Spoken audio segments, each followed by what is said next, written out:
Linkando essas informações de fisioterapia, eu já vou introduzir a próxima palestrante, que é a Celiana, que me fez lembrar aqui um ponto, que é quando eu comecei a fazer a fisioterapia motora e o próprio Pilates, eu nem sabia, mas eu não sabia respirar. Então, uma das primeiras coisas que eu percebi é que eu não sabia usar o diafragma. E aí, com a ajuda da doutora Celiana, eu comecei a aprender e respirar melhor, ter um controle mais aqui da parte do abdômen. Tá? Doutora Celiana? Doutora Celiana foi a pessoa que me ajudou, na verdade, minha irmã, a ouvir a voz dela depois de 4 anos. Né? Obrigado, viu? Obrigada a você, Luciano. Parabéns por esse evento. Nós vamos falar a Tatiana adiantou, a Vivian também. A Vivian falando um pouco de sono e a Tati falando de reabilitação motora e também respiratória. O enfoque nosso vai ser na questão respiratória. E, em se tratando de respiração, nós consideramos Paracelsus o pai da ventilação mecânica não invasiva. Na verdade, a ventilação começou como não invasiva. Paracelsus foi um indivíduo que, em 1530, ao ver um indivíduo desacordado no solo, ele usou um fole de lareira e resolveu ventilar esse indivíduo. Isso foi tratado, na época, como bruxaria. Paracelsus foi perseguido pela Inquisição, pelos inquisidores, e no percurso, tentando fugir, ele veio a falecer. Mas ele prestou um grande feito a toda a comunidade de intensivistas, pneumologistas, fisioterapeutas respiratórios e profissionais afins, porque ele foi o primeiro a ter essa ideia de ventilar o indivíduo através de uma peça bucal. Depois, no surto de poliomielite que aconteceu na década de 50, especialmente em Copenhague, haviam os pulmões de aço e os indivíduos, os respiradores eram assim. Eles funcionavam na época a pressão negativa, o indivíduo ficava com a cabeça do lado de fora e por um sistema de válvula, ora gerava uma pressão negativa na via aérea, o ar entrava, ora liberava essa pressão, e o ar saía. Então, nessa fase aqui, milhares de indivíduos que tiveram a polio na forma espinhal conseguiram sobreviver através desse aparelho, que ainda hoje existe aqui no Instituto da Criança, 2 modelos. No Instituto da Criança, não, Instituto de Ortopedia aqui do HC. Mas, com o tempo, os aparelhos foram evoluindo, ainda com pressão negativa. Hoje nós temos o que nós chamamos de pressão positiva. E aí eles passaram para os ventiladores tipo couraça. É bem diferente do que os pacientes usam hoje em dia. Mas é bom a gente ver que a história teve essa fase de evolução até chegar nos aparelhos mais modernos e na utilização das máscaras, ora nasais, ora oronasais ou peças bucais, que a gente vai mostrar aqui. Então, esse artigo do Dias Lobato, de 2013, ele faz um levantamento histórico sobre a questão da ventilação. Inicialmente não invasiva, como eu falei, e ele fala que da década de 20 à década de 1950, ele chamou de pré-história. De 50 até 1987, ele fala que nós partimos, no estudo da ventilação, da Idade Média à Renascença. E de 1987 até 2012, ele chama de Era Moderna. Nós sabemos que os indivíduos com doenças neuromusculares têm uma sobrevida hoje diferente, muito diferente do que se tinha anteriormente, por conta especialmente da ventilação não invasiva. A ventilação não invasiva aumenta a sobrevida dos indivíduos em mais de 20 anos, como descrito aqui pelo Dias Lobato. Na época que eu fui estudante de fisioterapia, eu lembro de ter lido um livro, o livro do Robbins, de medicina interna, onde o Robbins citava que distrofia muscular de Duchenne, o indivíduo não chegava à 2ª década de vida. E hoje nós temos pacientes com mais de 50 anos, casados, pais, traqueostomizados já hoje, mas vivos, aqui, interagindo, trabalhando, convivendo com a gente. Então, a ciência evoluiu. E do ponto de vista de suporte ventilatório, hoje nós temos uma infinidade de aparelhos que nós podemos lançar mão no dia a dia do atendimento dos nossos pacientes. E veja como eles ficaram pequenininhos. Lembra do pulmão de aço, o indivíduo imerso dentro daquele aparelho, aquele tubo enorme, e nós chegamos aos aparelhos que têm evoluído dia a dia, dos aparelhos que se usam 12 horas, 16 horas, 24 horas de suporte à vida. Aparelhos que a gente pode ter na residência dos nossos pacientes e que podem acompanhá-los em todas as fases da doença. Pois bem, para que eu tenha um sistema ventilatório eficaz, é preciso lembrar que a minha respiração tem que ter integridade dos meus neurônios, dos meus nervos. E que a respiração, ela obedece a um comando cortical, eu desejo respirar, eu peço para você respirar de uma maneira, 10 vezes nesse sistema, enche, solta, sustenta, para, segura, 1, 2, 3, 4, e você segurando, e você atendendo. É o córtex. É assim que nós trabalhamos do ponto de vista de reabilitação respiratória, o córtex.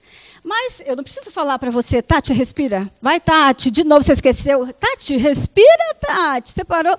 Eu não preciso falar isso, porque o bulbo, aqui atrás, na região de tronco cerebral, ele tem uma zona que faz com que a gente inspire, são neurônios inspiratórios, com que a gente expire, são neurônios expiratórios, que comandam a nossa musculatura, ora para fazer ins, ora para fazer ex, num determinado ritmo, num determinado padrão.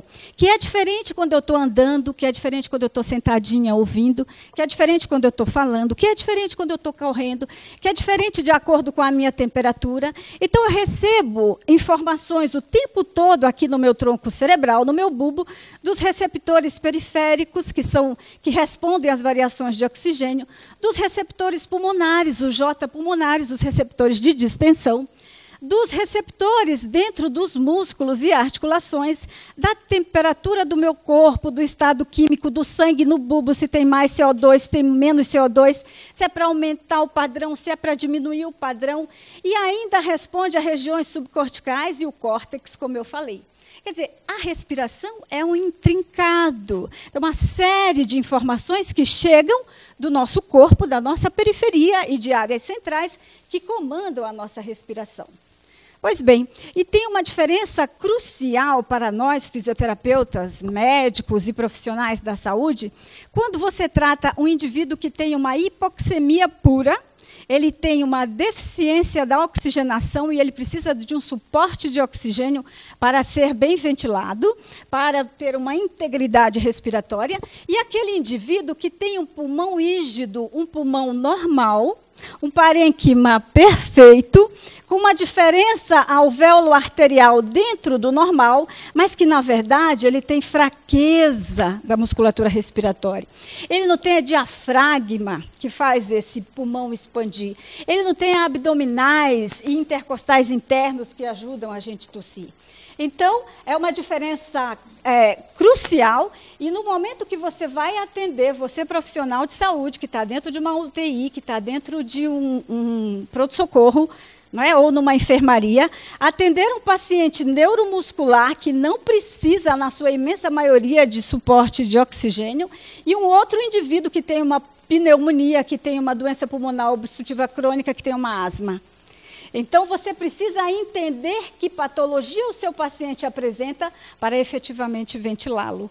E dar oxigênio para um paciente como esse, com gradiente alvéolo-arterial dentro da normalidade, é induzir ao óbito. E isso, infelizmente, a gente visualiza em muitos serviços de emergência ainda acontecendo. Então, nós precisamos entender como funcionam essas doenças neuromusculares. Pois bem, aqui nós falamos do músculo da periferia, da perna, né, da coxa, mas tem na doença mitocondrial e na imensa maioria das doenças neuromusculares o envolvimento também aqui da musculatura, tanto inspiratória, quanto expiratória, quanto aqueles que fazem a proteção das vias aéreas, que é a musculatura bulbar. Então, esses músculos eles estão bem afetados na miopatia mitocondrial, em boa parte dos casos, e a gente precisa ter um olhar diferenciado sobre eles. Em relação aos danos mitocondriais, são diversos os aspectos que podem gerar danos. Não apenas o indivíduo que já nasceu com a doença, com miopatia mitocondrial, mas a gente sabe que, do ponto de vista respiratório, o indivíduo que tem asma, que tem DPOC, o indivíduo fumante de longa data, né, uma pneumonia extensa, um empiema pleural com excesso de proliferação celular, processo inflamatório desencadeado, vai alterar o mecanismo da respiração mitocondrial. Então, esse entendimento da mitocôndria e sua função não se restringe apenas aos pacientes com miopatia mitocondrial já diagnosticada desde sempre. Pois bem, para que eu saiba tratar esse indivíduo, eu preciso primeiro avaliá-lo. E no que consiste a avaliação do fisioterapeuta respiratório? O que é mais importante do ponto de vista de avaliação que a gente pode elencar aqui? Um dos primeiros exames que nós realizamos é a espirometria, é a prova de função pulmonar. Não apenas sentado, deitado também, porque uma vez deitado, pode ser que a função pulmonar diminua de 25% a 30%, a depender da fraqueza do diafragma. As medidas de força da musculatura inspiratória e expiratória, através do manovacômetro, que é um aparelho que a gente vai mostrar já já. Que tem caído por terra o uso do manovacômetro, porque o sniff tem se mostrado muito mais interessante do que a PIPE. E o que é o sniff? É um aparelhinho que conecta-se um tubo no nariz, o indivíduo inspira, e ali é mais facilmente detectável e fidedigna a força do diafragma do que a medida de pressão inspiratória. Mas ele não tem Anvisa, eu tive que importar um para usar, que eu estou usando agora. O pico de fluxo de tosse, por que eu vou fazer a medida do pico de fluxo de tosse? Porque a tosse nas doenças neuromusculares é muito fraca. Você pede para o paciente tossir e ele morre de medo de uma gripe, de uma pneumonia, alguma coisa do gênero, porque ele não consegue se livrar daquela secreção. É uma secreção que fica presa, às vezes parece fácil, está fluidificado, fez uma inalação, uma aerosolterapia, mobilizou, mas para expectorar está difícil. Por quê? De novo, porque a mecânica respiratória está comprometida. Então, avaliar a tosse é fundamental, porque se eu sei que a tosse é fraca, eu sei também em que nível que o meu paciente está do ponto de vista de risco de aspiração laríngea. Outro teste que nós fazemos é a oximetria noturna. É uma possibilidade, a gente também tem que ter esse aparelho no consultório, porque eu posso dizer, o melhor exame, o gold standard, como a Vivian disse, padrão ouro, é a polissonografia. Mas eu posso inferir que o meu paciente está hipoventilando se ele faz uma saturação muito baixa durante a noite e tem alterações também de frequência cardíaca. Esse aparelho a gente pode ter no consultório, é simples, né? Não é muito caro e você tem aí uma medida boa do seu paciente. A capnografia mede o CO2 exalado. Então, eu sei se ele está dentro da normalidade ou se ele está aquém desse valor de normalidade. O apneia link é uma medida que não é interessante, mais interessante é você fazer a polissonografia. Esse daqui corrobora com esse, é só para você ter uma ideia da saturação, mas a polissono ela é muito mais completa e interessante de se fazer. Aqui é só uma demonstração do indivíduo fazendo prova de função pulmonar. Se você não tiver um espirômetro, você pode ter um ventilômetro e você pode estimar qual é a capacidade vital do seu paciente. E aqui a gente é um oxicapnógrafo, né? Que a gente está demonstrando aqui para o nosso paciente. Isso aqui é conectado um catéterzinho no nariz e você visualiza o CO2 exalado. Oxímetro de pulso e o aparelho que faz medida de PIPE, além do PicFlow que faz pico de fluxo de tosse. E por que você fala que a tosse no paciente é uma preocupação? Porque os valores de normalidade estão aqui. Se o indivíduo tosse dentro daquele aparelhinho que a gente acabou de mostrar, que é um aparelhinho barato, custa R$120. Se você acopla uma máscara, ele tosse aqui, e a tosse dele é menor que 160 litros por minuto, ele tem um alto risco de aspiração laríngea. Se ela está entre 160 e 270, ela é fraca, ele tem um médio risco. Isso é uma tabelinha simples, mas dá para nós nos guiarmos, nos direcionarmos. Se está de 270 a 360, ela é fraca e ele tem baixo risco. E, como eu disse, acima de 360, nós ficamos mais tranquilos, porque daí se fala, a tosse dele é forte, está tossindo muito bem, está dando vontade de tossir aí também no pessoal. Esse exame dá para fazer, mas todos esses testes são volitivos, né? Então a criança precisa colaborar. Você fala, tosse forte agora, aqui e tal. Tem criança que consegue, tem criança que dispersa, aí você tem que realmente ter a atenção dela. Conseguir reter, dá para fazer. Depende da idade. Quando não dá, a gente faz polissonografia, daí pelo menos a gente já tem uma avaliação da noite inteira. Tem criança, por exemplo, foi bom você perguntar, a criança tem deficiência mental, ela tem uma doença neuromuscular e ela tem deficiência mental. Como é que ela faz os testes, que são todos sob comando? Aí a gente faz uma polissonografia, identifica todos os valores e sabe se é a hora de introduzir um suporte ventilatório ou não. Pois bem, como a Vivian falou pela manhã, o sono é negligenciado nas doenças neuromusculares. Tem alguns trabalhos muito bons já feitos, mas ainda requer muito mais.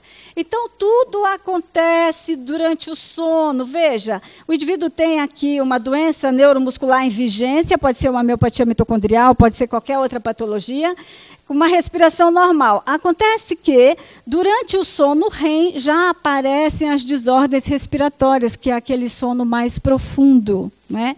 É um sono que tem uma atonia muscular quase que generalizada. Apenas o diafragma e a musculatura ocular extrínseca está trabalhando. Por isso que fala movimento rápido dos olhos. Você olha para o indivíduo, o olhinho está meio que tremendo.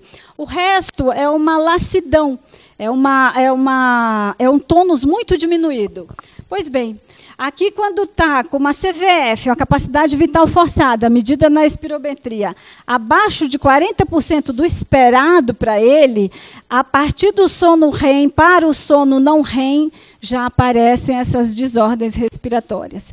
E quando, à medida que a CVF aumenta, as desordens passam da noite para o dia, e se não for bem tratado na presença de infecções respiratórias, nós, infelizmente, corremos o risco de perder nossos pacientes, né? Claro que a gente atua o quanto antes. Aqui é só para os meus colegas fisioterapeutas e toda a equipe que trabalha em medicina intensiva atentar para a questão de que, quando nós estudamos ventilação mecânica, é dito para a gente que, para ventilar um indivíduo, tem que ser de 5 a 8 ml por quilograma de peso. Geralmente, a gente ventila com 6, 7, 8 quilogramas de peso. E um indivíduo com doença neuromuscular, isso não se aplica. Muitas vezes, você já começa com 10 ml por quilograma de peso. Por exemplo, pesa 50 quilos, você já dá 500. Né?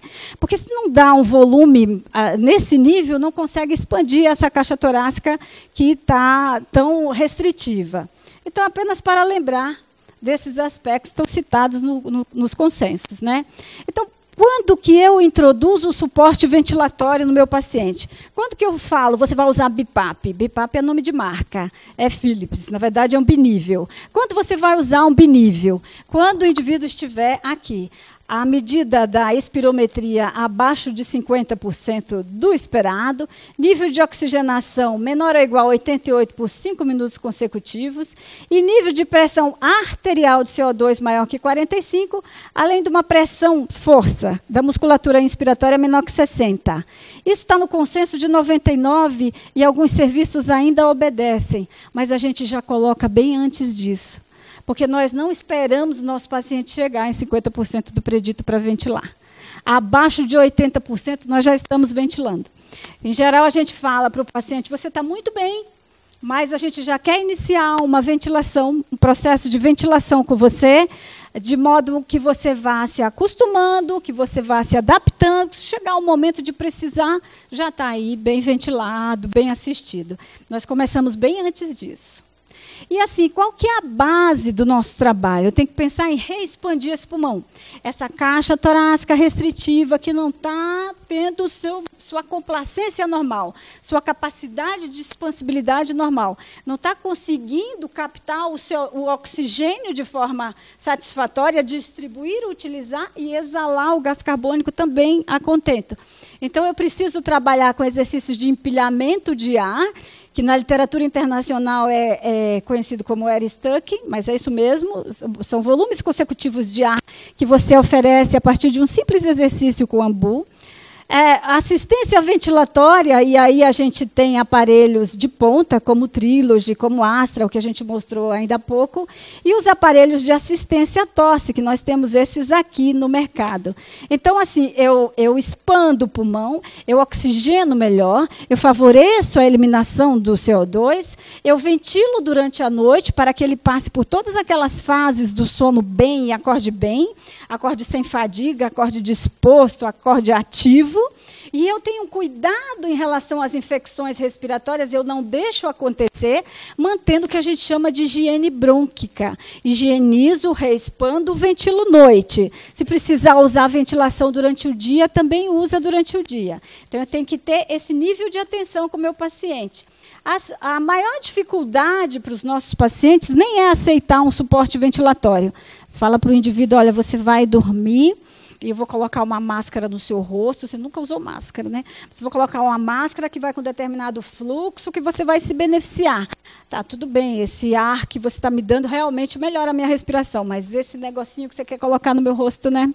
É o mais difícil, aceitar a máscara. Então, as primeiras, elas eram realmente de uma qualidade bem inferior ao que a gente tem hoje.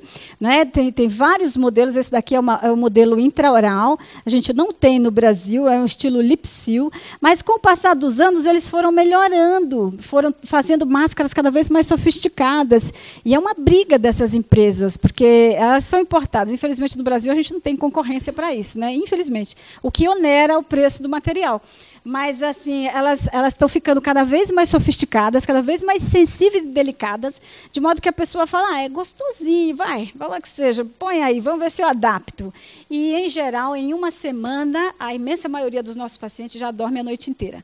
Começa usando 1 horinha, 2, aí eu falo, tudo bem, se você quiser usar um pouquinho durante o dia, para você assistir ali um programa, um jornal, à noite, antes de dormir, e daí tenta usar 2 horas, na segunda noite você usa um pouquinho mais, e assim por diante. Não, aqui eu estou falando BiPAP, é um dos que a gente mostrou aqui. Aqui agora eu estou falando de máscara. Sim, era assim. Esse daqui é um BiPAP, ó. Deixa eu mostrar. Esse aqui é um BiPAP, mas ele é mais que BiPAP. BiPAP é uma das funções dele, né? Ele tem outras possibilidades dentro do sistema, da organização dele, né? Então, assim, realmente, esses aparelhos estão ficando cada vez mais sofisticados. Né? Agora, a gente está falando das máscaras. E aí houve uma evolução, né? Porque o silicone agora é mais molinho, né? Tem para criança cada vez mais delicados, tem a que a gente chama de almofada. Para possibilitar o paciente que adora dormir de lado, a gente faz um travesseiro vazado, e assim por diante. De modo que esse paciente aqui, por exemplo, a gente trouxe 3 modelos para ele. Essa daqui ele usa à tarde para trabalhar no computador. Essa daqui eu usei com ele para fazer gastrostomia, que ele precisou fazer uma gastrostomia. E eu não posso usar essa, porque essa daqui eu tenho menos fluxo, essa daqui também. Preciso de um volume maior, então isso é uma nasal. Não parece que ela pega a boca também? Mas ela não pega a boca, ela pega só o nariz. Ela é grandona e eu consigo trabalhar com volume maior de ar. Então, a gente acompanhou a gastrostomia dele, né, que é um paciente que precisava. É só para mostrar um exemplo para vocês de pacientes que utilizam, que a gente tem miopatias mitocondriais que tem também gastrostomia. Então, a gente utiliza máscaras maiores para esse procedimento. Falando sobre o procedimento de broncoscopia, usando uma máscara e utilizando um respirador assim, ó. Eu fiz isso no Vision, com uma máscara como essa, né, no paciente. Na verdade, não foi uma total face, eu fiz fiz com uma máscara de endoscopia. Para que isso? Por que eu estou mostrando isso? Porque neuromuscular a gente não quer entubar por nada. Ele precisa de um exame invasivo, como uma broncoscopia, vai fazer a broncoscopia, mas faz de modo menos invasivo possível, para a gente não dar sedação, para não deprimir mais o centro respiratório e não correr o risco dele ser entubado. Porque uma vez entubado, a gente estuba, mas é mais difícil. E corre o risco de ir para a UTI, de precisar ser traqueostomizado, o que, infelizmente, se a gente fosse fazer uma análise no Brasil afora, acharíamos muitos casos, né? Assim. Então, aqui, ó, mostrando uma traqueostomia, e uma coisa que a gente tem recebido são essas aberturas muito grandes de tráqueo, né? Esses absurdos. E com o tempo acabou fechando, mas, infelizmente, precisava ter feito uma abertura tão grande, né, para o indivíduo que precisou de tráqueo. E aqui a gente vamos falar sobre extubação e doenças neuromusculares. O indivíduo tem fraqueza e, muitas vezes, nossos pacientes com miopatia mitocondrial, com outros tipos de miopatia, chegam no hospital, numa unidade de terapia intensiva, e a equipe meio desacredita. Ele é neuromuscular, dificilmente vai sair. Vamos traqueostomizar logo? Vamos mandar para casa, vamos salvar a vida e vamos mandar para casa. O raciocínio, infelizmente, é esse. Por que eu falo infelizmente? Salvou a vida? O que eu quero dizer é que o paciente neuromuscular ele rende mais. Pode exigir dele, pode cobrar dele, pode investir nele. Porque o que a gente vê é que a gente consegue resultados muito positivos.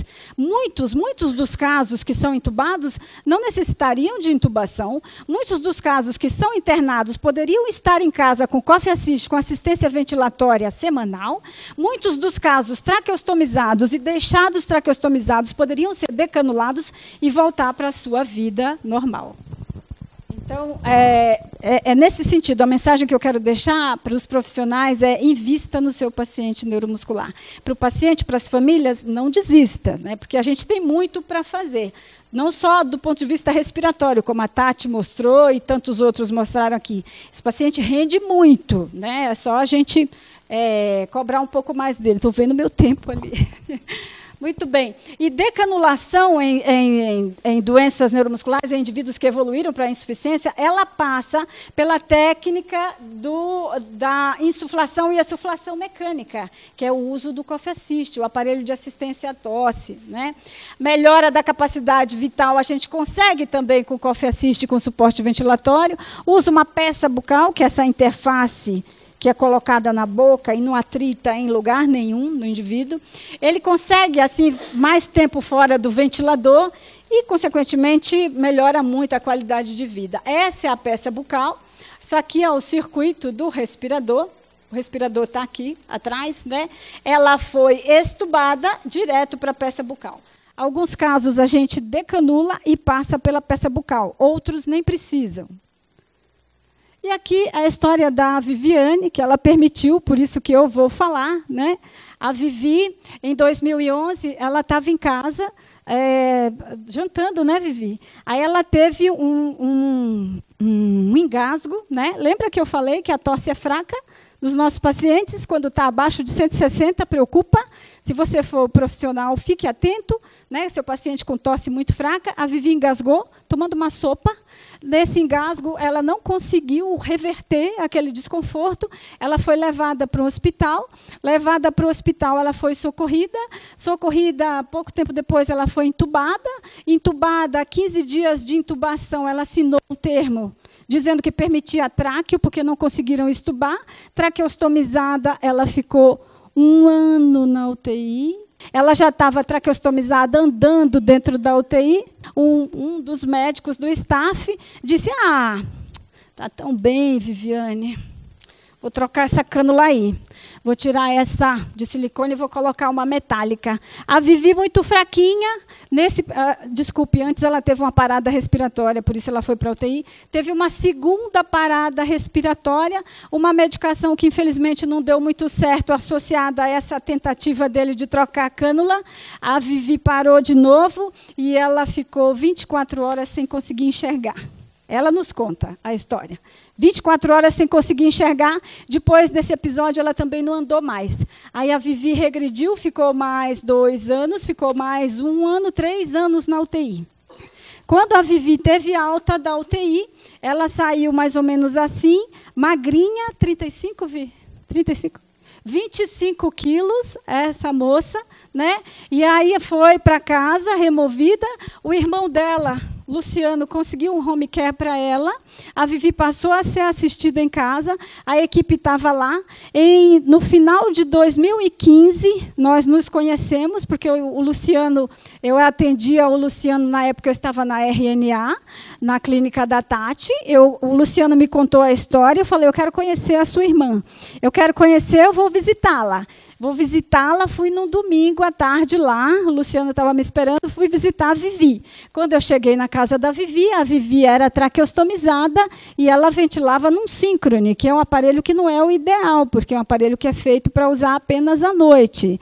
Pois bem, aí nós iniciamos o nosso primeiro contato, que eu cheguei lá, eu fiz uma avaliação rápida, e aí a gente tem um filminho que eu não sei se roda aqui. Você quer tentar ver aí? Vê se ele clica para a gente ver. A Vivi, isso. Isso, tosse boa. Coloquei a válvula de fala que estava lá guardada, ela não estava usando. E ela não falava há 4 anos, isso, dona Lúcia? 3 anos ela não conseguia, 3 anos e meio que ela não falava. O adaptador estava no baile na gente. Ela tinha uma válvula de fala em casa. Eu não tinha o adaptador, mas eu consegui, na hora, fazer uma método Gambi, né? E a gente colocou, a Vivi falou. E aí a Vivi se emocionou, olha que lindo. A Vivi se emocionou porque fazia um tempo que ela não falava. Isso é investimento, né? O paciente merece. Não digo que não tentaram, mas talvez precisasse conhecer um pouco mais de doença neuromuscular. Pois bem, aí depois disso, clica de novo, uma semana depois. Tinha muito barulho na hora, mas escuta isso aí. Obrigada, amigos. A Vivi ligou para a avó, ligou para a tia, ligou para não sei quem, no Ceará, né? Ceará, falou com não sei quem, falou com todo mundo, não largava o telefone, que ela estava com a válvula de fala, e a Vivi, né, falou à vontade. E assim, olha o olhinho dela já, né? Mais animadinha, bonitinha. Pois bem, nós nos encontramos algumas vezes lá na clínica, esse aqui é um coffee assist, esse aqui é a fisioterapeuta dela, que a acompanhava em casa, e a gente deu um treinamento para essa moça muito interessada, muito inteligente, pegou tudo rapidinho e deu sequência em casa. E aí nós nos preocupamos em decanular a Viviane, mas aí passou por algumas trocas de cânula e a gente tem uma preocupação de usar ou Portex com supracuff ou Shile, depois a gente passa para Shile, quando o paciente já não tem tanta saliva, ela não tinha quase nada. Mensurar a pressão de cuff, né, que é esse balonete aqui, para não deixar hiperinsuflado, para não lesionar a traqueia de jeito nenhum. E, assim, a válvula de fala, que é uma coisa assim, que é um benefício enorme que pode fazer pelo paciente. A doutora Ana Lúcia vai falar daqui a pouco. A doutora Ana Lúcia é fonoaudióloga. Eu não entendo a decanulação sem a fonoaudiologia. É um papel fundamental. E a Ana vai mostrar também o que ela conseguiu fazer com a Vivi. Aqui a Vivi na RNA, a clínica da Tati. A Vivi pronta para mergulhar. Não podia mergulhar. Nessa fase ela não podia enfiar a cabeça ainda. Mas aqui com válvula de fala, até aqui ela conseguia fazer todos os exercícios que a Tati propunha e a equipe de lá, e ficou muito bem. A válvula de fala, ela redireciona o fluxo de ar, nariz e boca, sobe, não sai mais por aqui. Quando eu ponho a válvula de fala, eu permito vibrar as pregas vocais, o ar é exalado e o indivíduo consegue falar. A saliva diminui significativamente. A alimentação fica muito mais fácil, porque ela é fonatória e deglutitória, né? Favorece muito isso. E promove todo um controle de saliva, permite uma voz muito interessante, como a gente já falou. Depois da válvula de fala, o próximo passo é fechar de vez, né? Tentar. Vamos ver se esse paciente consegue ficar com o estômago ocluído. Estômago ocluído, mas ele não vai sair da ventilação à noite, certo? Então, nós precisamos lembrar que a doença neuromuscular, ela existe. E eu preciso passar por todas aquelas fases do sono bem, para ela acordar bem também. Então, ela sai daqui do método invasivo e passa para o modo não invasivo noite inteira. E aí a gente garante que ela vai ficar bem decanulada. Ficou aqui, suportou direitinho, precisamos trocar de aparelho, ela utilizou outro aparelho, aí decanulou. Olha como ela está linda, né? Linda e formosa, outra carinha, né? Gordinha, sorridente, outro nível, né? Ela ficou aqui maravilhosa. E então, isso significa, eu falo para os meus pacientes, uma coisa é decanular e outra coisa é manter decanulado. Sem querer estressar ninguém, a gente tem que continuar com esse tratamento. E ela tem uma equipe bem treinada hoje, né? Ela continua com a equipe, o pessoal continua fazendo empilhamento de ar, continua fazendo coffee assist, ela continua usando o aparelho com a máscara à noite, se ela sentir necessidade durante o dia, ela usa um pouquinho. Aqui não está descrito tudo o que foi feito pela Viviane. Por exemplo, a Tati falou em treinamento muscular. Nós fizemos para músculo respiratório. A gente mediu a força antes, mediu a força depois, colocou um threshold nela, que hoje a gente não tem, né, Ana? Não tem mais liberado, sumiram os thresholds, agora a gente está usando os power briefs. Mas a Vivi usou um incentivador respiratório que fez força, que garantiu que nós conseguíssemos uma ação maior dessa musculatura torácica, de modo que ela conseguiu ser decanulada e está até hoje. Tem quanto tempo, Vi, da decanulação? Já temos 1 ano e 1 mês decanulada. E vai continuar assim daí para melhor, né, Vi? Se Deus quiser. Então, aqui é um outro caso, não é miopatia mitocondrial, essa é uma paciente de Steinert nossa, que a gente já tinha ajudado a estubar, uma ocasião que ela entrou no hospital, eu e a Ana fomos lá e orientamos a equipe, e ela em casa teve um acidente doméstico, queimou-se à beira do fogão, queimou tudo, foi direto para o hospital, foi traqueostomizada, teve que fazer enxerto, recorta, tecido daqui para cobrir e tal, enfim, uma dificuldade. Mas, válvula de fala, físio, fono, olha aí, fechou. Né? Sendo que aqui, a pele ficou bem queimada, mas olha aqui, não tem mais orifício. Um caso que a gente fugiu o protocolo, porque essa daqui não aceita bem a não invasiva, mesmo sem ela aceitar, foi. Está lá, graças a Deus. Né? Tem quantos meses, Ana? 2, 3? 2 meses, é. Vamos ficar em cima. Aqui é outro caso, o diagnóstico não está definido, eu só vou mostrar já. Né?